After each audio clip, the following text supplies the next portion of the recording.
Good morning students. आइए start करते हैं IT trends and Corel Draw की क्लास 2DCA।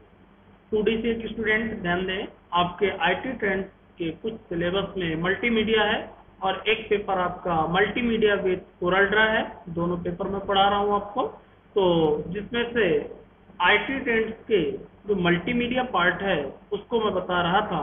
तो आइए एक बार मैं आपको सिलेबस दिखा देता हूँ। ये हमने पढ़ा था इसमें स्टूडेंट, यहाँ पे यदि बात करें तो देखिए हमने ये पढ़ लिया था मल्टीमीडिया डेफिनेशन, कॉन्सेप्ट, नीड।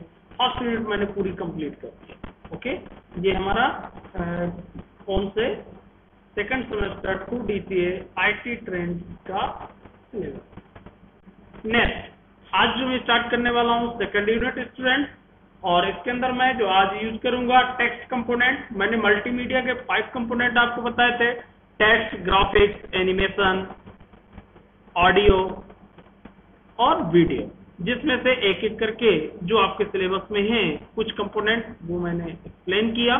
और साथ में आज ये सेकंड यूनिट में टेक्स्ट कंपोनेंट आपको अलग से दिया गया है, और इसके अंदर हम आज सीखेंगे concept of plain text. Plain text क्या कहलाता है, फॉर्मेटेड टेक्स्ट क्या कहलाता है, आरटीएफ टेक्स्ट क्या है, एचटीएमएल टेक्स्ट क्या है, ये हम सारे कंपोनेंट सीखेंगे। यदि मैं बात करूं स्टूडेंट टेक्स्ट कंपोनेंट की, आपने कई सॉफ्टवेयर पढ़े हैं टेक्स्ट कंपोनेंट के लिए, टेक्स्ट डिजाइनिंग के लिए। जैसे मैं कुछ सॉफ्टवेयर पहले आपको दिखा देता हूं। जैसे नॉर्मली आप जो यूज करते हैं एमएस वर्ड एक वर्ड प्रोसेसिंग सॉफ्टवेयर है। इसके अंदर टेक्स्ट की डिजाइनिंग भी की जा सकती है। ऐसे ही इसके अलावा भी टेक्स्ट से रिलेटेड बहुत सारे सॉफ्टवेयर आते हैं जिनका यूज करके हम टेक्स्ट को क्या कर सकते हैं स्टूडेंट, डिजाइन कर सकते हैं। एमएस वर्ड में कई प्रकार से टेक्स्ट को डिजाइन किया जा सकता है, जैसा मैं आपको बता दूं।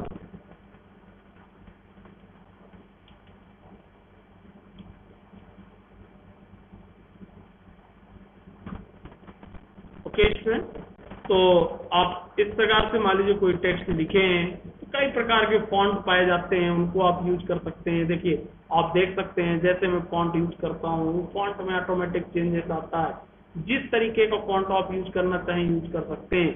इसके साथ बोल्ड, इटैलिक, इसके साइज, कलर, ये सारे आप चेंज कर सकते हैं, फॉर्मेटिंग कर सकते हैं। ये तो आपको नॉर्मली मैंने दिखाया ही था। इसके अलावा भी आप इंसर्ट में जाकर के सेव, क्लिप आर्ट, ये सब यूज कर सकते हैं स्टूडेंट। जैसे सेफ हैं, सेफ आप टेक्स्ट में यूज कर सकते हैं, इनका भी डिजाइन लुक चेंज कर सकते हैं। तो इस प्रकार से कई प्रकार से इसकी डिजाइनिंग की जा सकती है स्टूडेंट। और इसके साथ साथ मैं आपको ये भी बताना चाहूंगा कि इस डिजाइन के साथ साथ आप मान लीजिए टेक्स्ट है, इसको आपने सेलेक्ट किया, इंसर्ट में गए, यहाँ पे कई ऑप्शन आपको मिलते हैं जिनको आप यूज कर सकते हैं। और ये वर्ड आर्ट तो आपको मालूम ही है, वर्ड आर्ट के रूप में भी टेक्स्ट को यूज किया जाता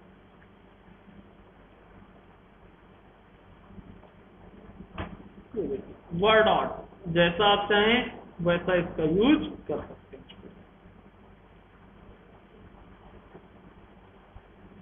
यहाँ से आप चेंज भी कर सकते हैं इसको। इसमें कई प्रकार के वर्ड आर्ट पाए जाते हैं जिन्हें आप यूज कर सकते हैं। और टेक्स्ट फिलिंग यदि कुछ करना है, यहाँ पे आप देखेंगे कई चेंजेस आपको मिलेंगे। टेक्स्ट में आउटलाइन आप इसकी डिसाइड कर सकते हैं, किस टाइप से आउटलाइन आपको देना है। टेक्स्ट में बहुत सारे इफेक्ट दिए जा सकते हैं। ये सारा सब कुछ आप चला के देखिए स्टूडेंट, बहुत सी फैसिलिटी टेक्स्ट डिजाइनिंग से रिलेटेड हमको एमएस वर्ड में ही मिल जाती है। और इसके अलावा तो हम यूज कर ही सकते हैं स्टूडेंट, बहुत सारे सॉफ्टवेयर आते हैं जिनको हम यूज कर सकते हैं और चला सकते हैं। ये देखिए एक नॉर्मल टेक्स्ट डिजाइनिंग मैं अभी बता रहा हूँ। आगे तो आपको कोरल ड्रा भी स्टूडेंट सीखना है। कोरल ड्रा में इससे अच्छी और डिजाइनें बनाई जा सकती हैं। तो यहाँ पे भी टेक्स्ट कंपोनेंट की बात करें हम, तो टेक्स्ट कंपोनेंट में देखिए 3D इफेक्ट आपको देना है तो 3D इफेक्ट आप यूज कर सकते हैं, जिसमें भी देना है उसको आप सेलेक्ट करके रखें और जो इफेक्ट आप देना चाहें वो इफेक्ट यहाँ से सेलेक्ट कर दीजिए, वो इफेक्ट आपको टेक्स्ट में मिलेगा। ओके,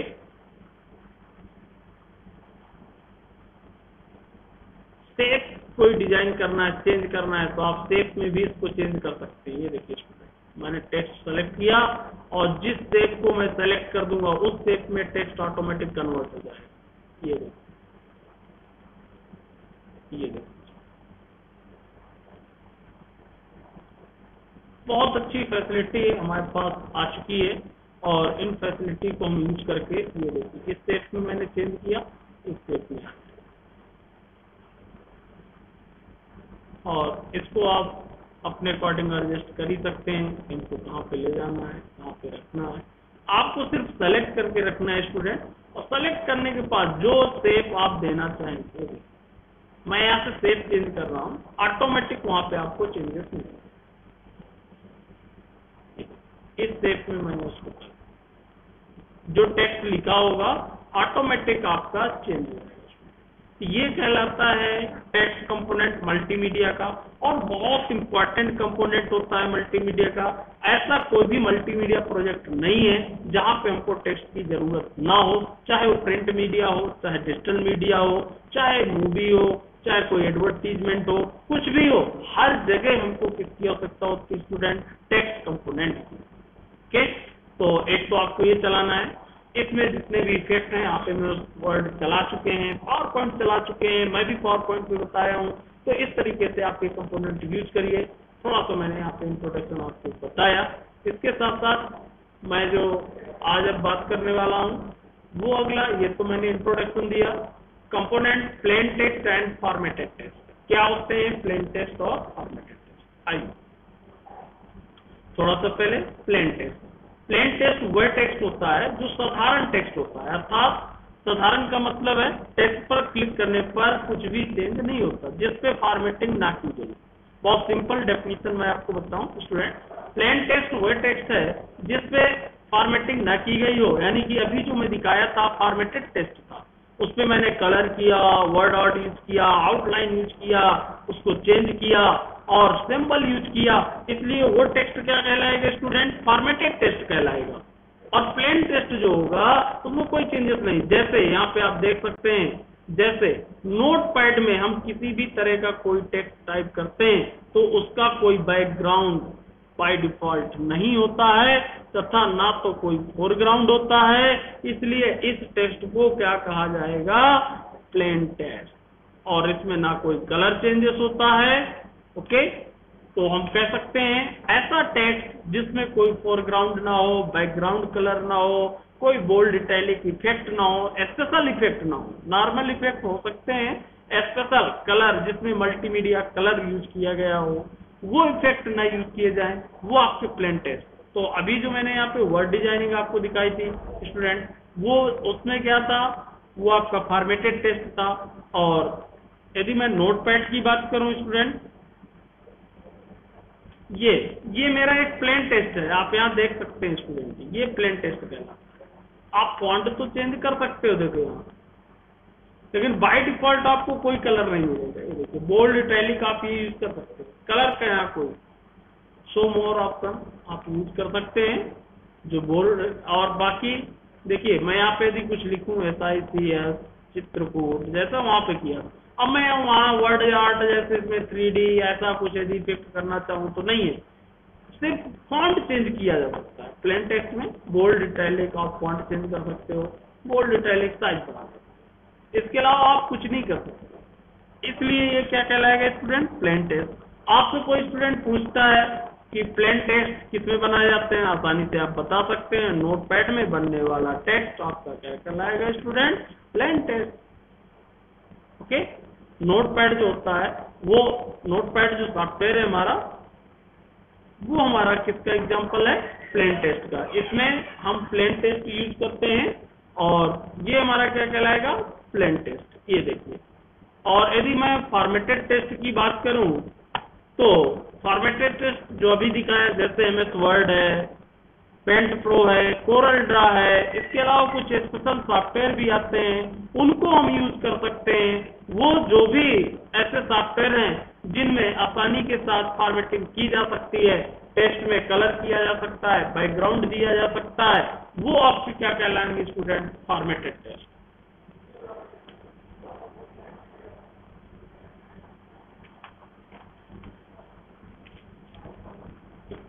देखिए, फॉर्मेटेड टेस्ट की मैं यदि बात करूं, जब हम प्लेन टेस्ट में कुछ बदलाव करना चाहें तो ये टेस्ट फॉर्मेटेड टेस्ट हो जाता है। यानी कि जो प्लेन टेस्ट है और उसमें यदि हम कलर कर दें, कुछ भी कर दें, तो वो टेस्ट आपका क्या बन जाएगा? Formatted test. ओके, अर्थात फॉर्मेटेड टेस्ट के अंतर्गत हम प्लेन टेस्ट के फॉर्मेट को चेंज कर सकते हैं, प्लेन टेस्ट को फॉर्मेटेड हम बना सकते हैं, कोई प्रॉब्लम नहीं है। अर्थात MS वर्ड में हम किसी भी टेक्स्ट को टाइप करते हैं तो बाय डिफॉल्ट टेक्स्ट का बैकग्राउंड कलर व्हाइट होता है। मतलब आप वहां ये नहीं समझ सकते हैं कि वहां जैसे यहाँ यदि मैं कुछ भी टाइप कर रहा हूँ SICS, तो यहाँ पे ऐसा नहीं कि प्लेन है, इसका बैकग्राउंड व्हाइट है। इस पेज का जो हमने बैकग्राउंड रखा है वो क्या रखा है? व्हाइट। बाकी जो इसमें टेक्स्ट बन रहा है वो फॉर्मेटेड ही बन रहा है, जबकि नोटपैड में बैकग्राउंड होता नहीं है, कलर होते ही नहीं है, ना बैकग्राउंड होते ना फोरग्राउंड होते, तो वहां पे जो टेक्स्ट बनता है स्टूडेंट वो क्या बनता है? Plain text. ओके, तथा फोरग्राउंड कलर ब्लैक होता है, यहाँ फोरग्राउंड कलर भी ब्लैक होता है। आप देख सकते हैं बाय डिफॉल्ट यहाँ पे हमने फोरग्राउंड कलर क्या सेट कर रखा है? ब्लैक, इसलिए यहाँ पे क्या लिख रहा है? ब्लैक लिख रहा है। और यदि हम इसको कलर चेंज कर देंगे, इसका कलर ये देखिए बाय डिफॉल्ट ब्लैक होता है, कलर चेंज कर देंगे तो उस कलर में लिखने लगेगा, ये देखिए। तो कहीं ना कहीं इसमें कलर होते हैं, या जहां कलर होते हैं फॉर्मेटेड टेस्ट होगा हमारा। बैकग्राउंड कलर, फोरग्राउंड कलर, यदि हम इस टेस्ट की साइज स्टाइल को भी बदलना चाहते हैं तो ऐसा भी कर सकते हैं, और इसकी साइज स्टाइल आपको बदलना है तो आप बदल ही सकते हैं, कोई प्रॉब्लम नहीं है स्टूडेंट, ये आप जानते ही हैं। इस तरह के बदलाव करने के पश्चात जो टेक्स्ट डिस्प्ले होता है उसको फॉर्मेटेड टेस्ट, यानी कि एक नॉर्मल टेस्ट जिसमें फोरग्राउंड, बैकग्राउंड, कलर और डिफरेंट प्रकार की डिजाइन यूज की जाती हैं, वो आपका फॉर्मेटेड टेस्ट है, जिसपे कोई फोरग्राउंड, बैकग्राउंड नहीं होता है, सिर्फ टेक्स्ट होता है, वो आपका क्या है? Plain test. जैसा कि बताया, नोटपैड में बनने वाला टेक्स्ट यानी कि नोटपैड में जो भी हम टाइप करते हैं प्लेन टेस्ट होता है। MS वर्ड सॉफ्टवेयर जो इस पे जो कुछ भी हम टाइप करते हैं वो आपका फॉर्मेटेड टेस्ट होगा। तो आप बता सकते हैं स्टूडेंट कि नोटपैड जो है प्लेन टेक्स्ट का एग्जांपल है, और यहाँ पे एग्जांपल मैं लिख देता हूँ। ये एग्जांपल किसका हुआ? प्लेन टेस्ट का। और फॉर्मेटेड टेस्ट का एग्जांपल कौन होगा स्टूडेंट? MS word. और भी हो सकते हैं कई, MS वर्ड है, कोरल ड्रा है, बहुत सारे सॉफ्टवेयर है, वो आप देख सकते हैं। मैं एक यहाँ पे एग्जांपल बताया प्लेन टेस्ट का और एक यहाँ पे बताया फॉर्मेटेड टेस्ट। ओके स्टूडेंट, यदि आपको और ज्यादा डिटेल में पूछता है कि प्लेन टेस्ट बनाकर दिखाइए या फॉर्मेटेड टेस्ट टाइप करके दिखाइए, डिजाइन करके बताइए, तो आसानी से आप बता सकते हैं। प्लेन टेस्ट पूछता है तो आप नोटपैड के बारे में बताइए, और यदि आपसे फॉर्मेटेड टेस्ट पूछता है तो आप MS Word, Paint, Corel Draw कोई भी बता सकते हैं जिसमें फॉर्मेटिंग होती है। ओके, नेक्स्ट, तो यहाँ पे हमारे दो कंपोनेंट पूरे हो गए स्टूडेंट। कॉन्सेप्ट ऑफ टेक्स्ट हमने सीखा, प्लेन टेस्ट बताया, फॉर्मेटेड टेस्ट। अब मैं बात करता हूँ RTF एंड HTML। RTF क्या होता है और HTML टेक्स्ट क्या होता है? तो देखिए, RTF rich text format. RTF जो है वो स्टूडेंट क्या है? Rich text format. ओके, ये क्या कहलाता है? टेक्स्ट फॉर्मेट जो आपका एक्चुअल में यूज होता है वो किसके बीच होता है? ट्रांसफर करने के लिए होता है। फॉर्मेटेड टेक्स्ट या ग्राफिक्स को इंपोर्ट करने की एक मेथड है। दूसरे शब्दों में हम कह सकते हैं कि rich text format cross platform document exchange के लिए 1987 में माइक्रोसॉफ्ट द्वारा विकसित किया गया था। क्रॉस एक्सचेंज का मतलब है जैसे एक ऑपरेटिंग सिस्टम में हम फॉर्मेटिंग करके रखते हैं, समझिएगा, और यदि उस फॉर्मेटेड टेस्ट को हम किसी दूसरे ऑपरेटिंग सिस्टम में ले जाते हैं स्टूडेंट, तो कहीं ना कहीं हमारी फॉर्मेटिंग चेंज हो जाती है, जो हमारी मेहनत होती है वो बेकार चली जाती है। इसीलिए लोग बात पीडीएफ में उसको कन्वर्ट करना, लेकिन 1987 में तब जब पीडीएफ का ज्यादा प्रचलन नहीं था, उस समय माइक्रोसॉफ्ट कंपनी ने कौन सा फॉर्मेट प्रोवाइड किया? Rich text format. आरटीएफ का फुल फॉर्म है रिच टेक्स्ट फॉर्मेट, और इसका यूज इसीलिए किया गया कि एक किसी प्लेटफॉर्म से दूसरे प्लेटफॉर्म में उसको ले जाए। अधिकांश वर्ड प्रोसेसिंग टेस्ट इस फॉर्मेट को रीड राइट करने में सक्षम होते हैं, और इसकी सबसे अच्छी विशेषता है कि जितने भी हैं वर्ड प्रोसेसिंग सॉफ्टवेयर, सभी मोस्टली सॉफ्टवेयर इस टेस्ट को आसानी से रीड कर सकते हैं, यानी कि डिस्प्ले कर सकते हैं, और उसमें राइट किया जा सकता है। जबकि पीडीएफ में सिर्फ रीडिंग होती है, हम उसमें राइट नहीं कर सकते हैं, हम उसको कन्वर्ट करके कर सकते हैं। जबकि रिच टेक्स्ट फॉर्मेट में आप आसानी से रीड भी कर सकते हैं, आपकी फॉर्मेटिंग भी नहीं चेंज होगी स्टूडेंट, और साथ में आप राइट भी कर सकते हैं, ये फैसिलिटी भी मिलती है।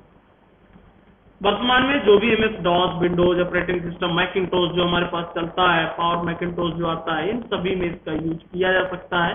रिच टेक्स्ट फॉर्मेट जो है इसका एक्चुअल में यदि देखा जाए तो फॉर्मेटिंग जो प्रोवाइड करता है, जैसे output device operating system environment system के साथ प्रयोग करता है। रिच टेक्स्ट फॉर्मेट की प्रिंटिंग दोनों में की जा सकती है।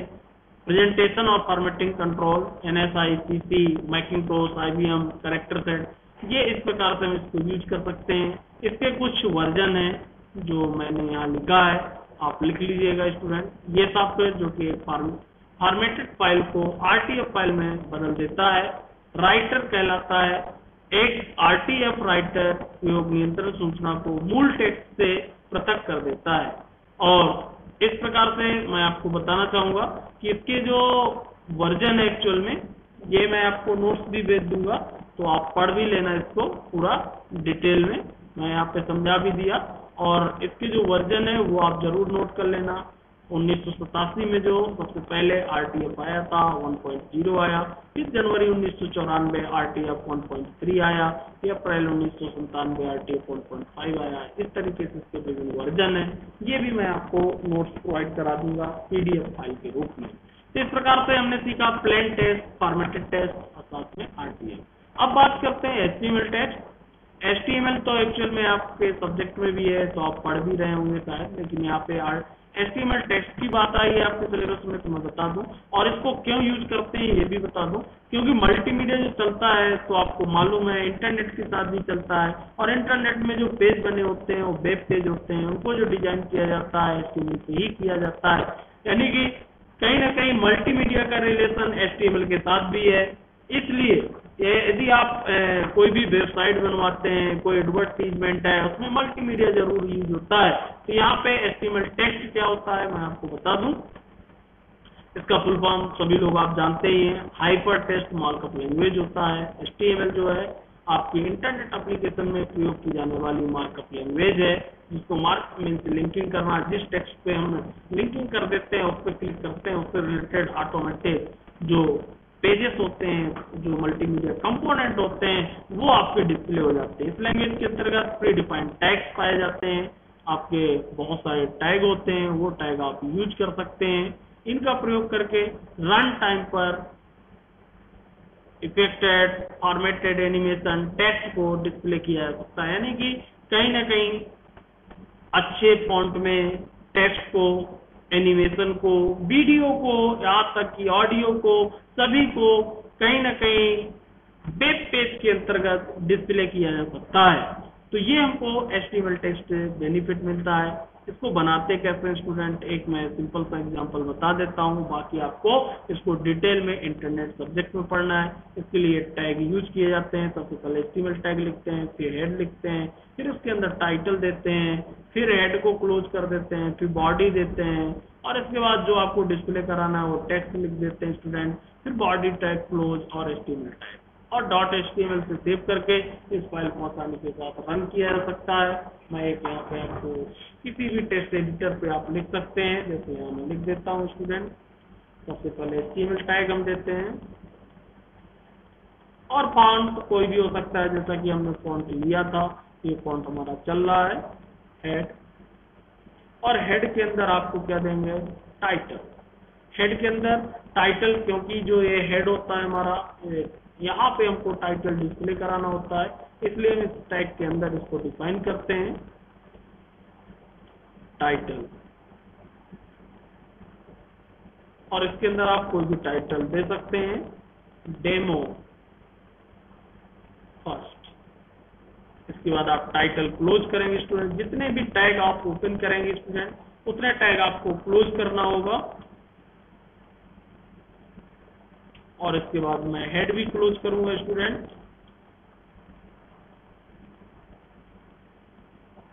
और इसके बाद मैं अब हेड मतलब ये पट्टी हमारी क्लोज हो गई, इसमें क्लोज हो गया। अब जो मैं लिखूंगा यहाँ बीच में आपको डिस्प्ले करेगा, यानी कि बॉडी टैग।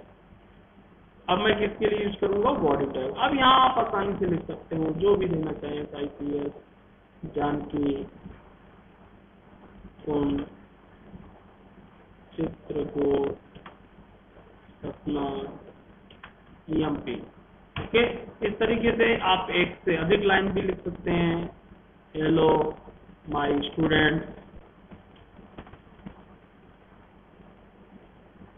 ओके स्टूडेंट, इस तरीके से जितनी आपको लाइन लिखना हो उतना आप लिख सकते हैं। जैसा लिख देंगे वैसा डिस्प्ले हो जाएगा। लास्ट में आप यहाँ पे बॉडी टैग को क्लोज करेंगे स्टूडेंट, और हमारा लास्ट में HTML टैग क्लोज होगा। और फिर इस फाइल को हम सेव करेंगे।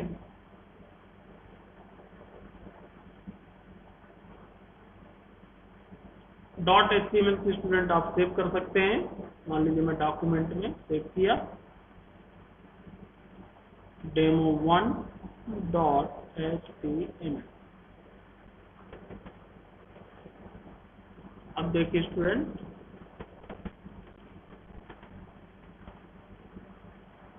रन करने के लिए इसको इंटरनेट एक्सप्लोरर का यूज करते हैं। आप यहाँ पे जाएंगे, यहाँ पे हमारी फाइल हमने जो सेव किया था demo1, ये हमारी demo1 बन के आ गई है। और इस पे आप डबल क्लिक कर देंगे स्टूडेंट। अब किस में आपको रन करना है, जो आपके सिस्टम में जितने भी ब्राउजर होंगे वो डिस्प्ले होंगे। मान लीजिए इंटरनेट एक्सप्लोरर में मुझे रन करना है, मैंने इंटरनेट एक्सप्लोरर को सेलेक्ट किया। आप ये देखिए जो मैंने लिखा था, ये देखिए डेमो फर्स्ट, ये मैंने टाइटल में दिया था। तो यहाँ पे देखिए टाइटल में आ गया डेमो फर्स्ट, और यहाँ पे ये मैसेज दिया था SICS जानकी कुंड चित्रकूट सपना MP, हेलो माय स्टूडेंट। तो ये मेरा मैसेज है। ओके स्टूडेंट, इस तरीके से आप उसको बना सकते हैं, आसानी के साथ चला सकते हैं। तो आप इंटरनेट पढ़ ही रहे हैं सब्जेक्ट, तो डिटेल में HTML आपको पढ़ने को मिलेगा ही, तो आप वहां से भी पढ़िएगा। और इस तरीके से आपका यहाँ तक का पार्ट पूरा हुआ। कल हम सीखेंगे ऑब्जेक्ट लिंकिंग एंड एम्बेडिंग का कॉन्सेप्ट, फिर फॉन्ट से रिलेटेड एक एक करके मैं आपको यूनिट बाय यूनिट पढ़ाता चलूंगा। ओके, तो आज की क्लास में यहीं पर क्लोज कर रहा हूँ।